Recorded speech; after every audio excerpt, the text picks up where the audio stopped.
Boa noite a todos. Vamos aqui, mais uma vez juntos, né, darmos continuidade ao nosso estudo do curso básico do Espiritismo, primeiro ano, com base na apostila da Federação Espírita, e hoje nós já estamos na 16ª aula, hein, gente? Daqui a pouco, 16ª de 24, a gente consegue concluir esse primeiro ano e podemos partir para o segundo, com a graça de Deus. Então, deixa eu colocar aqui o compartilhamento da tela.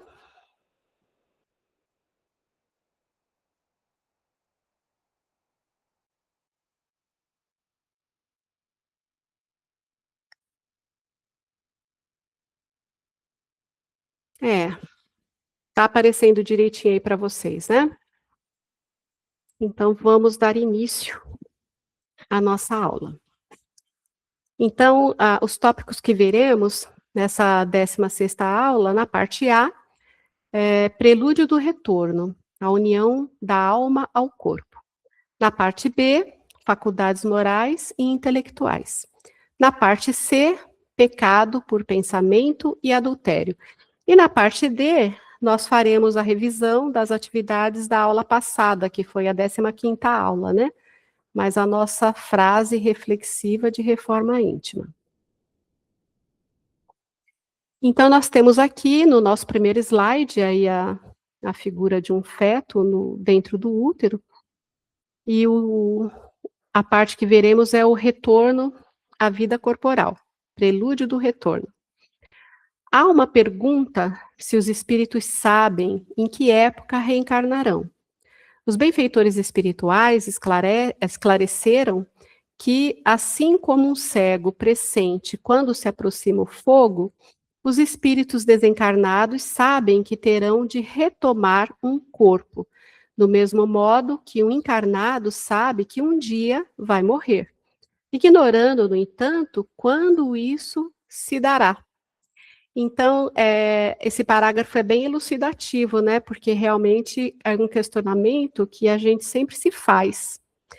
Eu, sinceramente, imaginava que tivesse, assim, um conhecimento maior acerca disso, mas aqui o que a gente vai ver é que eles pressentem a necessidade, tem a questão da programação, que nem sempre eles podem agir diretamente, mas normalmente podem participar, exceto se estejam em estado de desequilíbrio ou se o seu aprimoramento moral e espiritual for muito pequeno, mas como Deus é justo e bom, nunca ficam desassistidos, né? Sempre tem aquela equipe de mentores que auxiliam na escolha daquilo que pode ser de melhor proveito para a vida encarnatória. Então, eles sabem que irão, mas não sabem quando, da mesma forma que nós aqui, né? Todos sabemos que a partir do momento que a gente nasce, já estamos em contagem regressiva para o dia que regressaremos à verdadeira vida que é espiritual. Porém, a gente não faz a mínima ideia de quando nem como, só sabemos que iremos. Então, para eles funciona da mesma forma. E aqui continuando. Portanto, a reencarnação é a necessidade imperiosa, é uma, né? Acho que deu um espaço aqui. A reencarnação é uma necessidade imperiosa para a evolução do espírito, assim como a morte é uma necessidade da vida corporal. Não obstante, muitos espíritos não compreendem tal necessidade, em razão do seu estado ainda inferior. Nesse caso, a incerteza em que se acham do futuro que os aguarda constitui motivo de sofrimento. Então, é aquilo que a gente fala até para nós nos dias de hoje, né? Quanto mais a gente se conhece, quanto mais nós adquirimos conhecimento com relação às leis que regem o mundo material e espiritual, o autoconhecimento e essa questão de conhecer nos traz uma tranquilidade maior, porque o nosso maior medo, as nossas maiores inseguranças é daquilo que a gente desconhece. Então, para eles é a mesma forma, né? Esse ignorar constitui um motivo de sofrimento, porque a incerteza, a dúvida sempre é motivo de sofrimento. Os espíritos podem apressar o momento da reencarnação, se assim o desejarem. Do mesmo modo, podem dilatar esse tempo, recuando diante da prova que os aguarda, pois entre eles há os que são indecisos e indiferentes. Aqui cumpre esclarecer que aquele que deliberadamente prolonga seu tempo na erraticidade será responsabilizado por isso, visto que procede como doente, que recusa o medicamento que pode curá-lo. Então, vocês veem a similaridade das consequências das leis de causa e efeito, ação e reação, tanto na erraticidade para os desencarnados, quanto para a nossa vida corpórea aqui. Quanto mais a gente aqui encarnado adiar o nosso processo de transformação através da reforma íntima, nós iremos responder por isso, né, através de pessoas, situações e adversidades que estaremos atraindo para nós, que irá nos trazer o aprendizado que deixamos de buscar por vontade própria. Então, da mesma forma, o desencarnado que se acovarda diante da nova experiência reencarnatória e deliberadamente vai adiando, ele vai acabar prolongando o seu tempo na erraticidade e será responsabilizado por isso, né? Por ter, como diz aqui, a recusa do medicamento que poderia curá-lo, né? Fase a fase, a experiência reencarnatória vai nos elevando, moral e espiritualmente, porque aqui nós temos uma condição muito maior de sermos realmente testados do quanto nós progredimos. Contudo, o espírito não pode permanecer indefinidamente no estado de erraticidade. Cedo ou tarde, sentirá a necessidade de progredir, pois todos têm que se elevar, obedecendo aos desígnios de Deus. Ele pode escolher também o corpo, porque as imperfeições do corpo são provas que o ajudam no seu adiantamento. Se ele vencer os obstáculos encontrados, mas a escolha nem sempre depende dele, que pode pedi-la. Nós vimos na aula passada que a participação do desencarnado no seu projeto reencarnatório, né, planejamento, podemos falar dessa forma,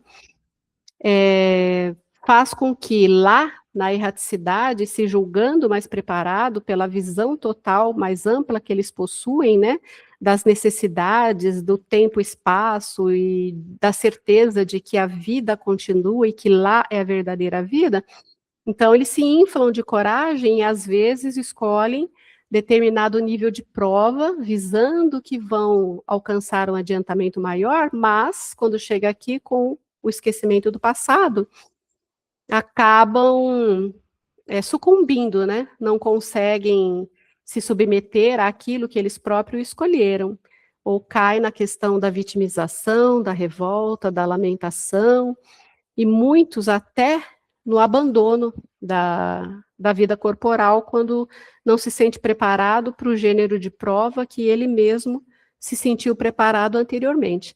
Então, toda a equipe que é responsável pelo planejamento reencarnatório também tem vistas a essas condições e orientam o espírito.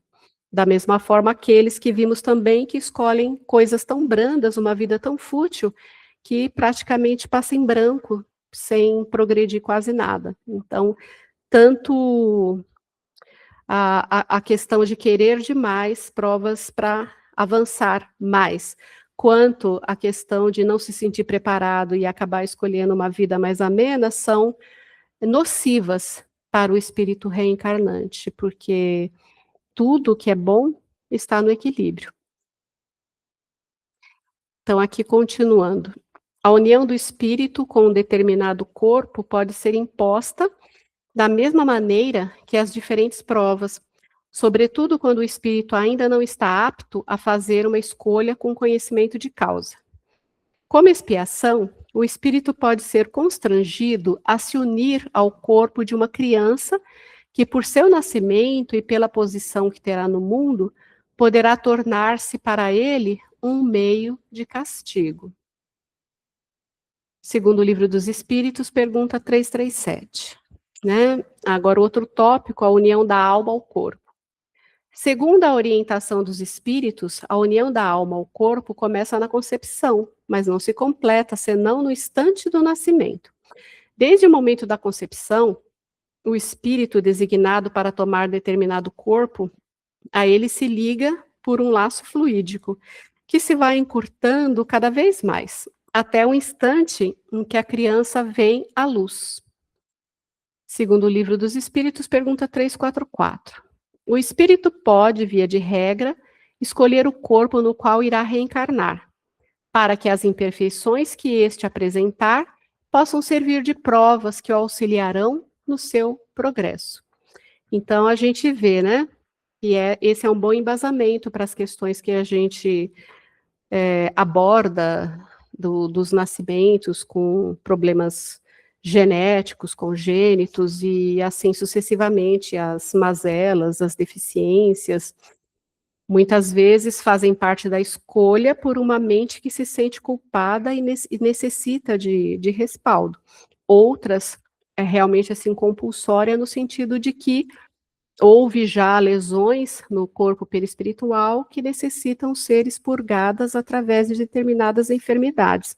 E para isso, o corpo físico e a reencarnação é o remédio ideal. Você vê aqui, apertei sem querer. Mas os laços são frágeis, porque podem ser rompidos pela vontade do espírito, que recua ante as perspectivas da prova pelo qual tem de passar.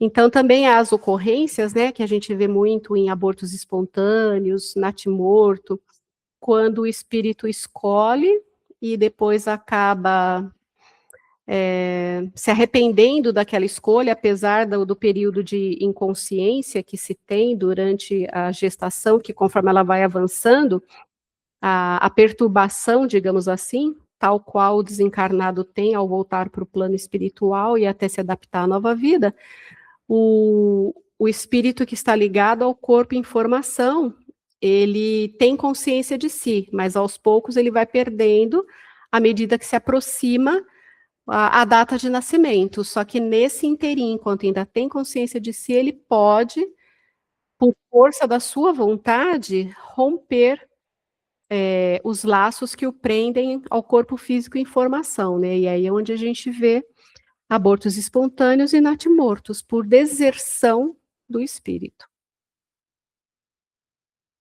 O espírito, uma vez unido ao corpo e não podendo mais retroceder, pode lamentar a escolha feita, mas não pode mais desistir, pois em muitos casos ele desconhece as provas pelas quais tem de passar. Então, uma vez nascido, uma vez 100% ligado, ele pode ter aquela impressão, né, latente de que o negócio não vai ser bom, sentir aquela sensação desagradável de que não vai ser bom, mas não tem mais como desistir. Na sequência, isso tem sido a causa de muitos espíritos, quando encarnados, acharem que as provas escolhidas foram superiores às suas forças e recorrerem ao suicídio, como eu disse anteriormente. No intervalo da concepção ao nascimento, o espírito desfruta ainda de algumas de suas faculdades, pois, a contar do instante da concepção, ele começa a entrar no estado de perturbação, que se intensificará até o nascimento. Nesse estado, ele experimenta uma fase quase idêntica ao sono de um espírito encarnado. O aborto provocado é um crime, qualquer que seja a época da concepção. Portanto, representa uma transgressão à lei de Deus. A mãe, ou qualquer pessoa, cometerá sempre um crime ao tirar a vida à criança antes do seu nascimento, porque isso é impedir a alma de passar pelas provas de que o corpo devia ser instrumento. Livro dos Espíritos, questão 358. Então, com isso, nós concluímos a nossa parte A, que é o prelúdio do retorno, a união da alma ao corpo. Alguém tem alguma dúvida, gostaria de fazer algum comentário? Esse é o momento.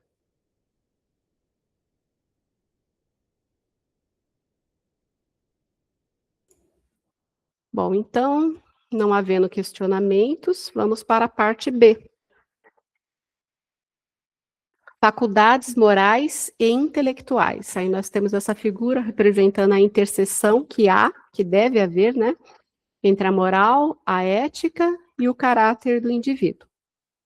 As faculdades morais e intelectuais do homem são atributos do espírito, que nele está encarnado, e não do corpo físico, que apenas é o seu veículo de expressão. Então, quando a gente vê aquele dito popular, que muitas vezes ainda se repete, né? Quando a pessoa comete algum tipo de falta, e aí fala assim, a carne é fraca. Então, vocês vejam que essa frase nos deixa muito claro que a carne, o corpo físico, é apenas o veículo de expressão do espírito. Então, não é a carne que é fraca, e sim a índole do espírito que a habita, que se manifesta as suas, entre aspas, fragilidades ou má tendência através do corpo físico, que é apenas o seu instrumento de expressão.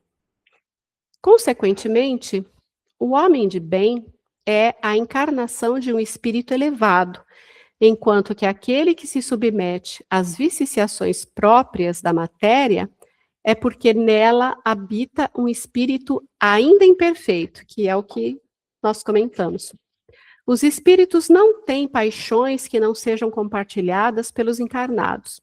Se porventura as tivessem, certamente seriam transmitidas aos homens pelos espíritos que aqui reencarnaram.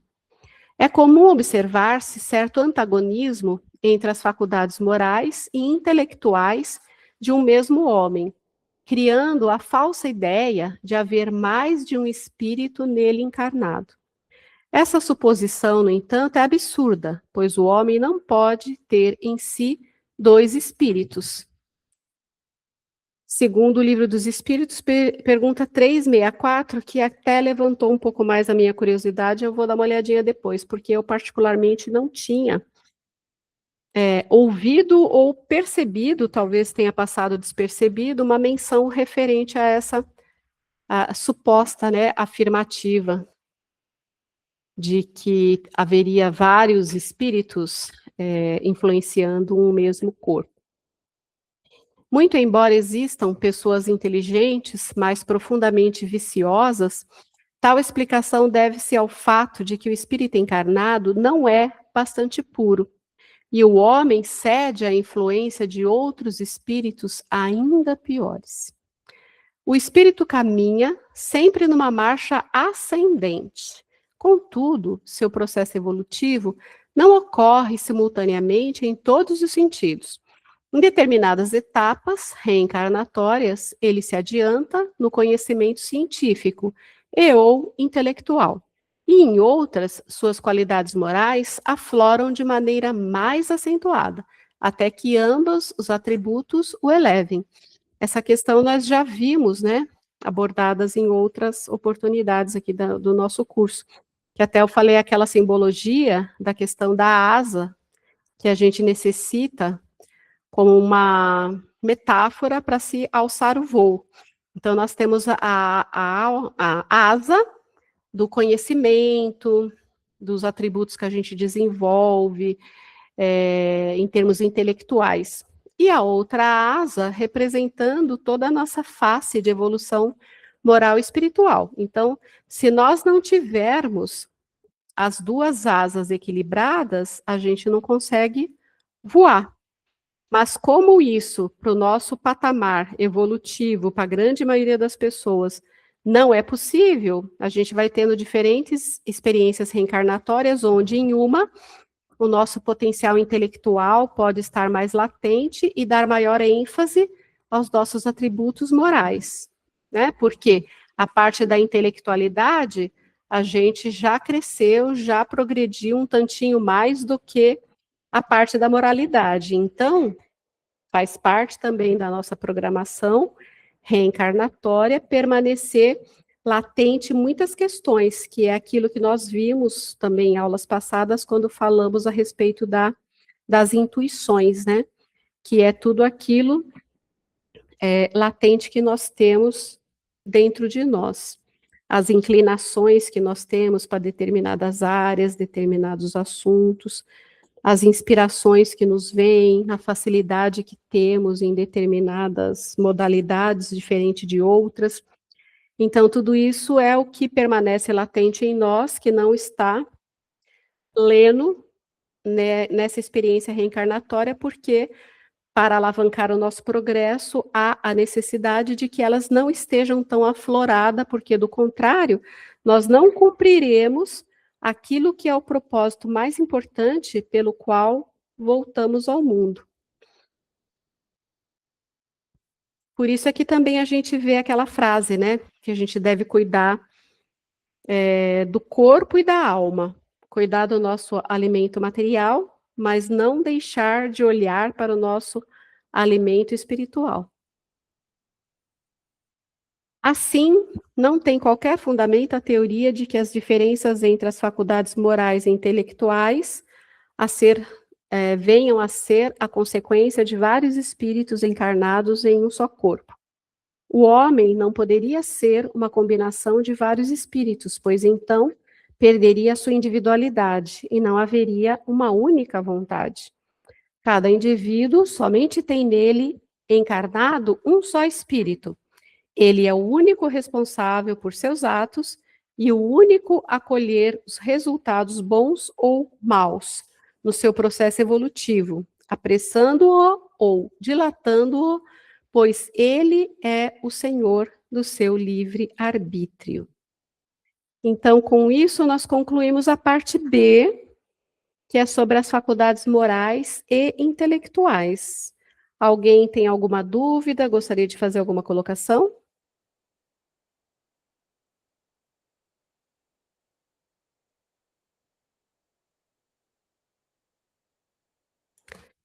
Bom, então, não havendo questionamentos, vamos para a nossa parte C. A parte C, pecado por pensamento e adultério. Aí nós temos aqui essa ilustração que retrata o momento em que aquela passagem do Evangelho sobre a mulher que foi pega em adultério e que eles levam para que Jesus seja testado também no que ele responderia a respeito dessa fase, né? Porque qualquer coisa que ele dissesse, ele seria contra a lei mosaica, então ele ficou entre a cruz e a espada, no dito popular, digamos assim. Aí vamos ao texto. Ouviste o que foi dito aos antigos: não adulterarás. Eu, porém, vos digo que todo o que olhar para uma mulher, cobiçando-a já no seu coração, cometeu adultério com ela. Segundo Mateus, capítulo 5, versículo 27 e 28. Esta passagem evangélica lembra o drama de uma mulher adúltera que foi salva por Jesus de um iminente apedrejamento. Ela corria descontrolada pelas ruas de Jerusalém, perseguida por homens fanáticos que desejavam cumprir uma prescrição da lei de Moisés.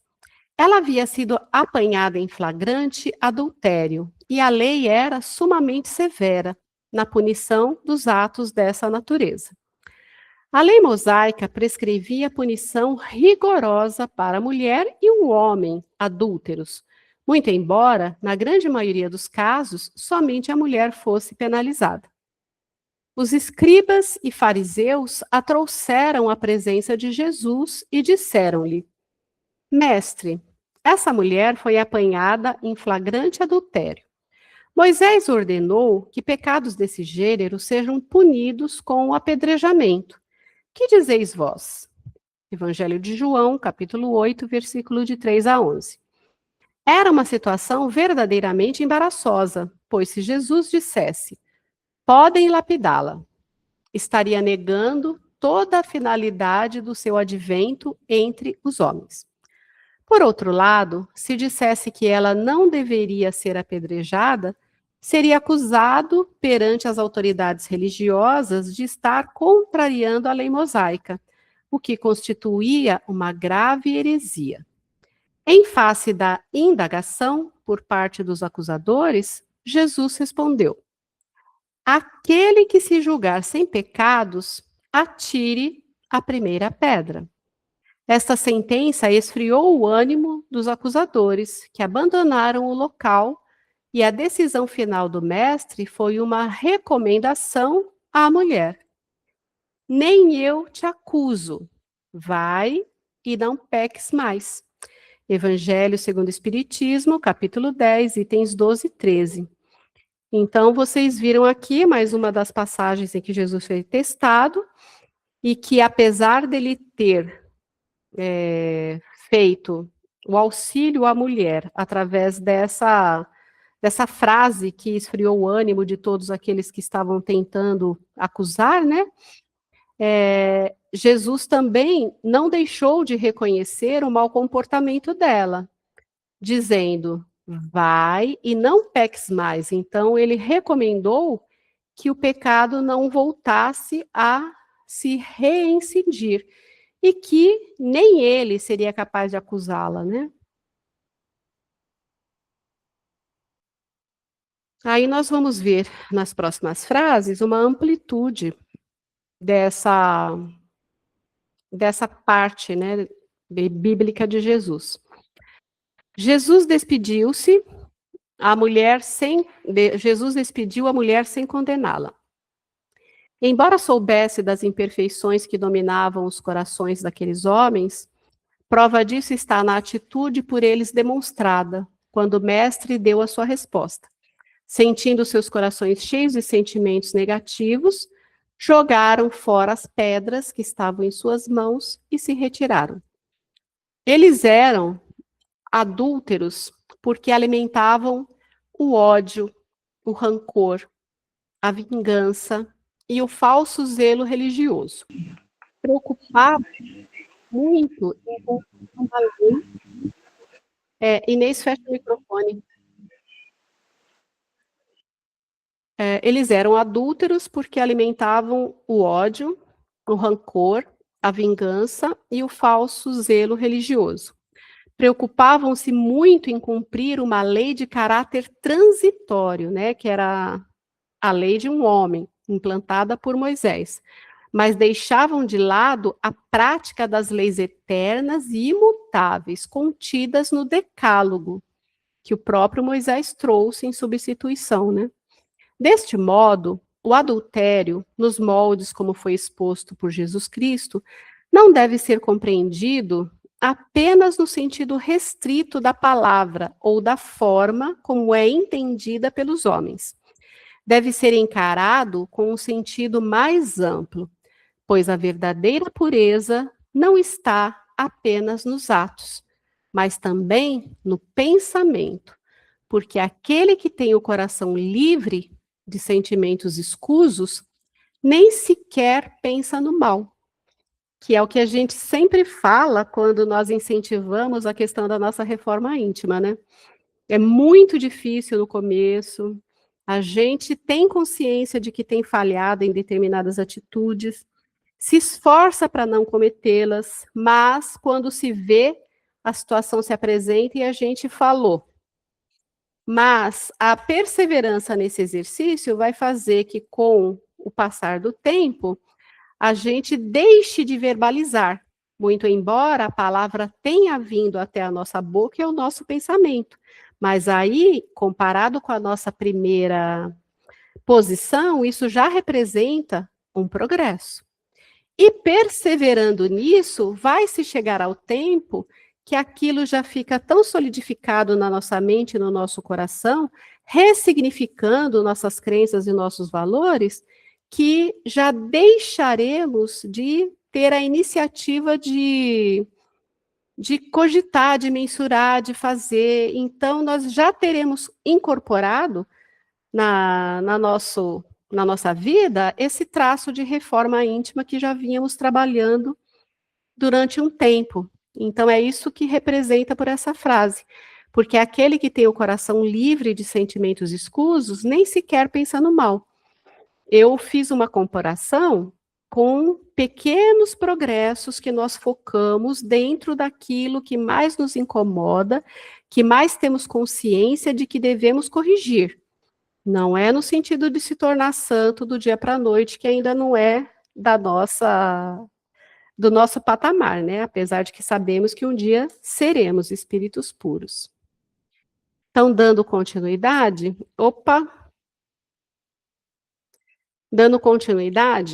adúlteros, portanto, são todos aqueles que se entregam aos maus pensamentos em relação ao seu semelhante, não importando se conseguiram ou não realizá-los. Então, toda a nossa incidência, mesmo que em forma de pensamento, que venha contrariar as leis divinas, representa um adultério, entre aspas, uma traição à nossa consciência, ao nosso propósito e aos ensinamentos que Jesus nos trouxe. E principalmente as leis de Deus que estão cravadas na nossa consciência de forma latente desde o momento da nossa criação. E ela sempre nos mostra, né, quando a gente faz alguma coisa, tipo assim, ó, não era bem por aí. Pega mais leve. O homem evangelizado, que jamais concebe maus pensamentos em seu íntimo, já conquistou uma posição moral mais elevada. Aquele que ainda não consegue libertar-se de tais pensamentos, mas consegue repeli-los, está a caminho de alcançar uma elevação moral. Então, essa última parte aqui retrata o que nós comentamos aos poucos a respeito das etapas e do nosso processo de reforma íntima. Mas todo aquele que se compraz em pensamentos inferiores, alimentando-os em seu coração, ainda está sob julgo de influências negativas e são adúlteros na também acepção da palavra. Quando Jesus asseverou que quem olhar para uma mulher alimentando um mau pensamento em relação a ela já cometeu adultério, referia-se naturalmente àqueles que se enquadram na última categoria. São todos aqueles que se comprazem com os pensamentos inferiores, que aninharam em seus corações, e se não chegaram a concretizar seus propósitos, é porque certamente ainda não se lhes deparou a oportunidade desejada. Então, com isso, nós concluímos também a nossa parte C. Alguém tem algum comentário, alguma dúvida para estar fazendo a respeito da parte C, ou mesmo da B, da A?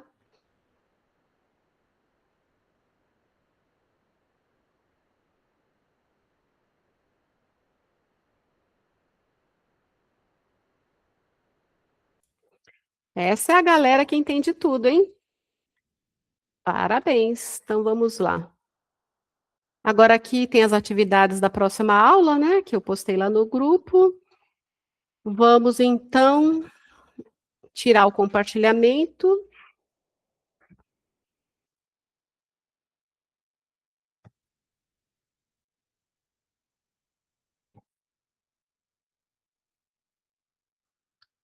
E vamos dar início à correção das nossas atividades da aula 15. Quem fez as atividades em casa? Eu Ah, fiz direito, mas fiz de 1 a 6. Eu não consegui fazer o resto que eu cheguei tarde do médico hoje. Silvinha, você me pediu isso aí faz uns 2 dias, mas tudo bem. Tá, então você fez da 1 a 6, é bom que assim eu já te ponho nessas questões. Então, a Silvinha e a Angélica, e eu também.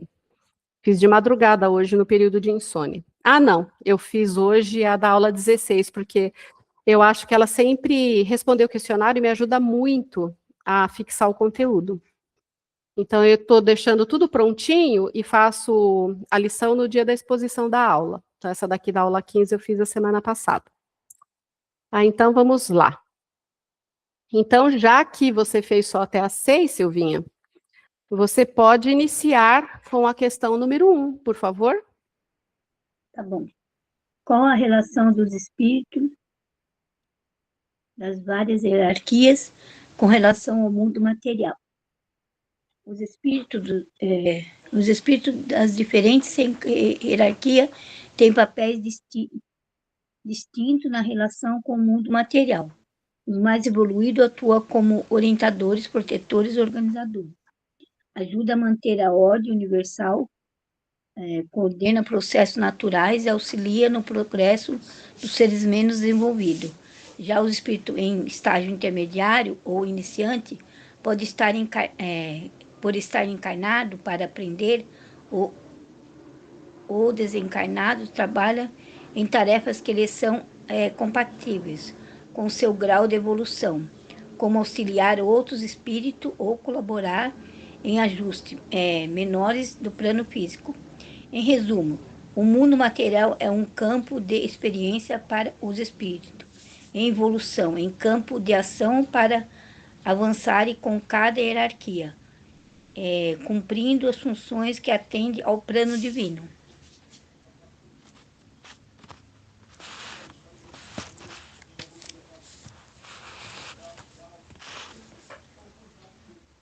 Eu respondi assim, você escutou?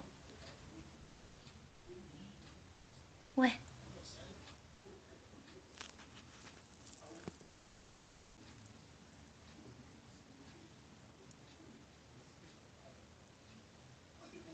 Ué, cadê o povo? Irene, abre o microfone. Gente, eu falei um monte aqui, vocês não ouviram nada? Não. Ah, então eu fechei para você responder. Obrigada, Inês, pelo toque, porque realmente eu esqueci. Bom, então vamos lá, Silvinha. Eu ouvi a sua resposta. Ela bom. ela está correta, está bem abrangente. Provavelmente você pesquisou também na internet, que aí pega mais aspectos fora do pura e simplesmente o contexto do PDF da aula. Então, eu vou ler a minha só para ficar configurado com relação ao texto do PDF da aula, tá bom? Mas o seu está certo. Você fecha o áudio, por favor. Então, vamos lá. Qual a relação dos espíritos das várias hierarquias com relação ao mundo material? Os espíritos de ordem elevada, só por tempo relativamente curto, se aproximam do plano material. Tudo aquilo que observam, inclusive as coisas às quais os homens dão tamanha importância, é mesquinho aos seus olhos, face às grandezas do infinito. Os espíritos de elevação mediana são os que mais frequentemente vêm ao mundo material, porém, consideram as coisas de um ponto de vista diferente do que quando encarnados, uma vez que vêm por um ângulo de maior elevação. Os espíritos vulgares são os que mais se comprazem com as coisas triviais do mundo material e constituem o aglomerado de espíritos que formam a população invisível do planeta, uma vez que conservam os mesmos gostos e tendências que tinham no corpo carnal. Então, você viu que o seu está certo, só que eu respondi aqui dentro do que está descritivo na aula e no PDF.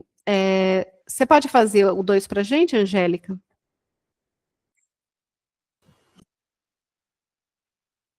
Os espíritos lembram-se das existências vividas no mundo material?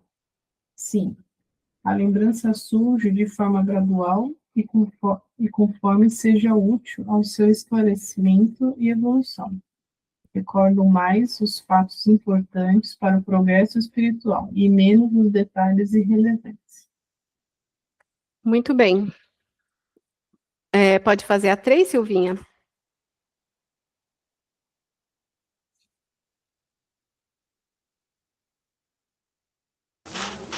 Vou fazer, mas acho que tá, sei lá, vou responder aqui. Qual é o comportamento do espírito que vê interrompido sua tarefa quando encarnado?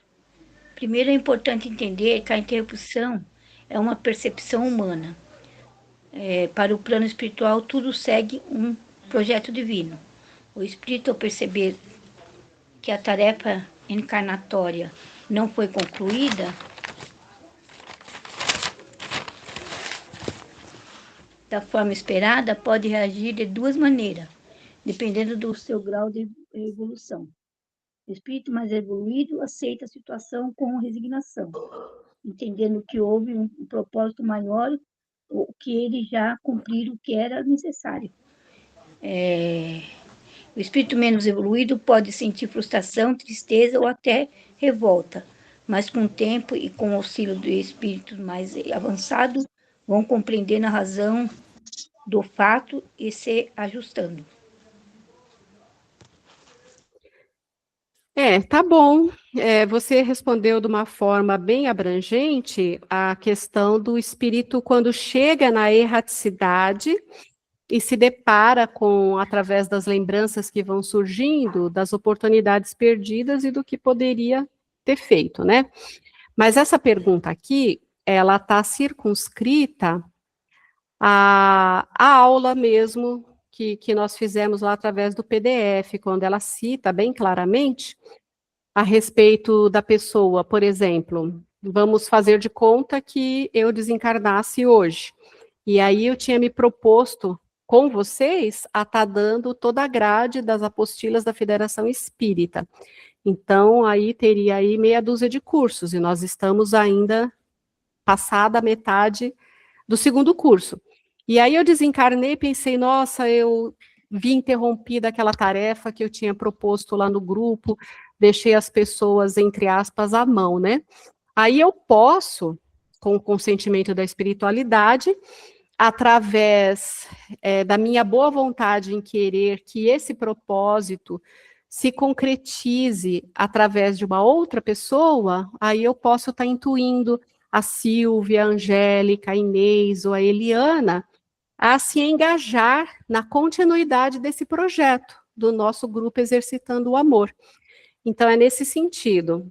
Aí, no nosso PDF, a resposta está assim: aquele que tenha início a um trabalho sem conseguir terminá-lo, trata de influenciar outros espíritos encarnados a que o finalizem. Se tinha, quando encarnado, o objetivo de propiciar um bem-estar à humanidade, ele continua a ser animado do mesmo propósito, procurando um continuador que possa dar prosseguimento a esse algo que tenha iniciado. E aí, então, você pode fazer a quarta para a gente, Angélica? Os espíritos desencarnados dão muito apreço ao chamado Dia de Finados ou Dia dos Mortos. Eles entendem o chamado do pensamento nesse dia como qualquer outro. Reúnem-se mais quando são lembrados, mas comparecem por afeição aos amigos e não por causa da data em si. Muito bem, é exatamente isso, né? Aí a quinta questão, você pode fazer, Silvinha? É necessário ir ao cemitério a fim de demonstrar consideração e estima pelos desencarnados? Não é necessário. O respeito e a estima se manifesta mais pela forma como vivemos e pela maneira como guardamos os nossos entes queridos no coração. Muito bem, tá certinho. Bom, então, eu vou fazer a sexta, que agora vai ficar comigo e com a Angélica, né? A sexta: os espíritos que foram esquecidos, cujos túmulos ninguém visita, sentem-se desprezados por isso? Os espíritos ensinam que os desencarnados se sensibilizam muito mais do que se pensa com a lembrança dos que aqui ficaram. Essa lembrança aumenta-lhes a felicidade, se são felizes e se são infelizes, serve-lhes de alívio. Portanto, é indiferente que seus túmulos sejam visitados, mas alegram-se se forem lembrados com prece e amor. Entretanto, não sendo, com a passagem do tempo e com a sua elevação, deixará de importar-se com isso, pois é um indício de que os laços de afetividade anterior não eram reais. Então, é isso que eu falo, né? Às vezes a gente cultiva de uma forma exacerbada, mesmo passado muitos anos, determinadas questões até com relação a luto, né? E aí o nosso ente querido desencarnado, ele sente a nossa perturbação, a nossa fragilidade, e isso causa a ele um certo desconforto, isso se falando em termos bem brandos, porque os laços de amor permanecem, eles continuam ligados a nós de forma permanente. Então, quanto mais nós procurarmos lembrar com amor, com saudade, não com apego, demonstrando no sentimento essa vibração de compreensão com aquele momento que é chegado e que um dia chegará para todos, eles se sentem felizes em serem lembrados, né? E a troca energética de lá para cá, daqui para lá, se torna acalentosa, né? Vai acalentar o coração nosso e o deles também. A 7ª questão, Angélica. Pode-se considerar a morte prematura como injustiça de Deus? Não. O texto explica que a justiça divina não pode ser avaliada pela visão humana. Muitas vezes o que parece fatalidade pode ser um benefício espiritual e parte do processo evolutivo. Muito bem. A 8ª eu vou fazer. Qual o conceito sobre a morte do mundo espiritual? No mundo espiritual, o conceito de morte é bem diverso. Os espíritos desencarnados encaram-na como um processo de libertação, dando a ela uma configuração diametralmente oposto àquela que lhe é dada no mundo carnal. Eles consideram a morte como um grande benefício que Deus concede ao que se vai, por evitar ocorrências muitas vezes graves e danosas, que poderiam atrasar o processo evolutivo daquele espírito. Então vejam, né, como é drástica a diferença da forma como a gente vê aqui, né, dentro dos nossos sentimentos de apego, e a forma como eles veem lá, quando recebem um espírito que retorna. A 9ª você pode fazer, Angélica? Como deve o espírita comportar-se perante a desencarnação de um ente querido? Com compreensão e fé, evitando revolta. Deve cultivar pensamentos de amor, fazer preces, enviar vibrações de carinho e lembrar que a separação é temporária e que o reencontro é uma questão de tempo.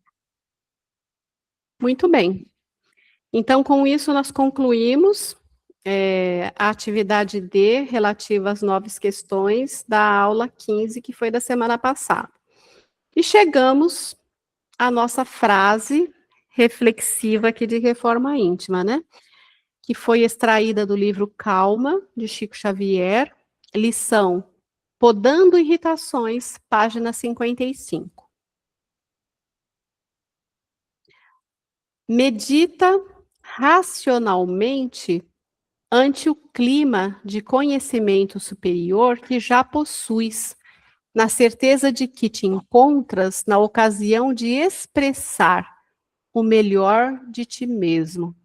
Então, como o título da lição diz, podando irritações, é exatamente o exercício da reforma íntima que essa frase coloca, né? Meditar racionalmente ante o clima de conhecimento superior que já possuis, porque todos nós, hoje, estamos no nosso ponto culminante de elevação. Nesse momento, agora, que nós estamos juntos aqui, reunidos, avaliando essa frase, nós estamos no nosso patamar maior de elevação moral e espiritual. Nós estamos maiores do que ontem, do que a semana passada, o mês passado, o ano passado, porque a cada dia, a cada hora, a cada instante que vivemos, a interação que nós temos com o mundo e com as pessoas, as questões que nós vamos descortinando de autoconhecimento para nós mesmos a respeito do que lemos, do que ouvimos, do que aquilo que a espiritualidade nos coloca para nossa reflexão. E hoje nós temos um patamar muito grande de oportunidade, né, com o advento da internet. Então, nós temos muito acesso à informação e à reflexão. As mentes estão mais abertas, as pessoas estão mais receptivas, não existe mais aquele preconceito fechado sobre a maioria dos credos, as pessoas aceitam que não há uma religião que você possa dizer que é maior ou menor do que qualquer outra, né? Cada uma está naquela que vai favorecer você mesmo, naquele momento, naquela circunstância, com as pessoas e o entorno que você está. Houve afinidade, houve identificação, é essa que você deve procurar viver naquele momento. E o respeito às crenças de cada um está se tornando cada vez maior. Graças a Deus, né? Que a gente vê que já foi motivo de perda de vida de muitas pessoas que viveram entre nós anteriormente. Então, meditar racionalmente ante o clima de conhecimento superior de que eu já possuo, na certeza de que me encontro na ocasião de expressar o melhor de mim mesmo. Porque a vida, ela nos traz diariamente oportunidades da gente ser útil, de servir tanto a nossa causa, no sentido das atividades diárias que a gente está envolvido, fazer com amor, dar o nosso melhor, apreciar cada momento que se apresenta na nossa vida como o nosso propósito ali, seja auxiliando, cuidando de neto, como a Silvinha faz, com muito amor e carinho aí semanalmente, seja trabalhando diariamente, mesmo que seja numa grande empresa, eu estou sendo remunerada por aquilo, mas ali dentro da minha atividade eu estou interagindo com pessoas, estou colaborando para que determinados departamentos, né, vão à frente com atividades que são o propósito da empresa, a expertise do empregador, enfim, eu dando o meu melhor, eu estou colaborando com o mundo também, né, com as pessoas que convivem comigo. Então, eu estou expressando o melhor de mim mesmo. Então, seja qual for a atividade que se apresente para nós naquele dia, é a nossa oportunidade de demonstrar e expressar o melhor que já levamos dentro de nós. E se a gente parar para pensar dessa forma e procurar fazer o melhor que esteja ao nosso alcance, nós estaremos tendo um nível de compreensão muito maior, até com relação às pequenas adversidades que acontecerão naquele dia. Né? A Silvinha está ali ajudando a cuidar dos netos, mas naquele dia a netinha está chorando um pouco mais, está mais irritadiça porque está nascendo um dentinho, e aí, às vezes, ela achou que ia ter aquele dia mais calmo, mais tranquilo, brincando com aquela menina linda, que aquela boquinha olhando para ela, sorrindo, mas, na verdade, a criança está irritada, está dodói, está isso, está aquilo, mas a Silvia continua dando o seu melhor naquele momento para aquela tarefa que se apresentou para ela. Da mesma forma, a pessoa que, porventura, esteja fazendo as atividades de casa, vai pensar num determinado ingrediente, foi olhar na geladeira, já não tem mais, vai ter que usar a criatividade para estar substituindo, porque a importância de confeccionar aquele prato, servido com muito amor para sua família, é o objetivo maior. E assim sucessivamente. Todos os dias, nós temos oportunidade de expressar o melhor que levamos dentro de nós mesmos. Então, podemos fazer a nossa parte a cada momento, a cada dia, para o nosso bem maior e daqueles que estão em nosso entorno convivendo conosco. Então, essa é a reflexão que eu fiz com relação a essa frase. Se alguém quiser falar, comentar, expressar alguma coisa, fique à vontade, esse é o momento.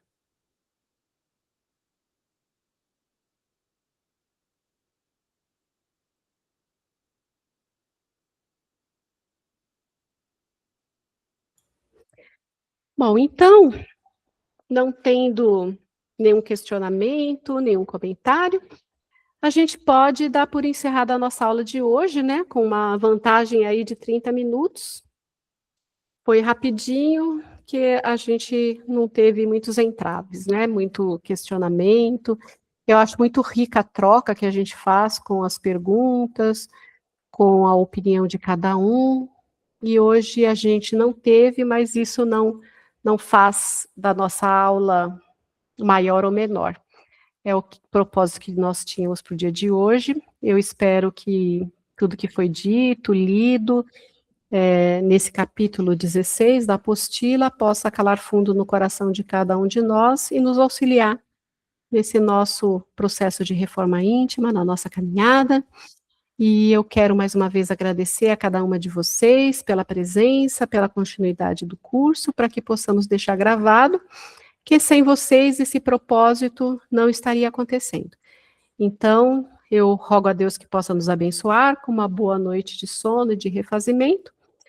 Um beijo grande no coração de cada uma e sempre a minha eterna gratidão. Boa noite, meninas. Boa noite. Boa noite.